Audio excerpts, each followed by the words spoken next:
এই liver detox টি এর মধ্যে মূলত কি আছে? এর মধ্যে আছে আমাদের লিভার সুরক্ষা করার মতো 25+ ভেষজ উপাদান। যেমন এর মধ্যে আছে অমলকি, লং, জ্যৈষ্ঠমধু, পুদিনা, আদা, মেথি, পিপুল, অর্জুন, অশ্বগন্ধা, শুকনা রসুন সহ আরও অনেকগুলো ভেষজ, যেগুলো আমাদের লিভারের সেলের জন্য খুবই কার্যকারী। আমাদের লিভারের সেল থেকে টক্সিন রিমুভ করবে এবং লিভার থেকে ফ্যাট রিমুভ করবে। এগুলো খেতে মোটামুটি খুবই সুস্বাদু। বিশেষ করে এখানে জ্যৈষ্ঠমধু থাকার কারণে একটু মিষ্টি মিষ্টি ভালো ফ্লেভার আসে, যেটা জন্য এক্সট্রা সুগার বা মধু অন্য কিছুই মিক্স করতে হয় না। এই টাইপের একটি পাউডার হয়ে থাকে। জাস্ট পানি যখন ফুটতে থাকে নর্মাল লাল চায়ের মতো করেই চা তৈরি করতে হয়। 1 কাপের জন্য 1 চামচ পরিমাণ ফুটন্ত পানিতে দিয়ে 2 থেকে 3 মিনিট সিদ্ধ করে ওই পানিটাকে ছেঁকে আপনি পান করতে পারবেন।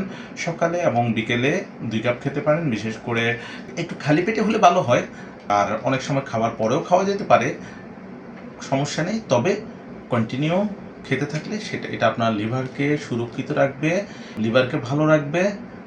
ভালো থাকবেন, সুস্থ থাকবেন। আসসালামু আলাইকুম।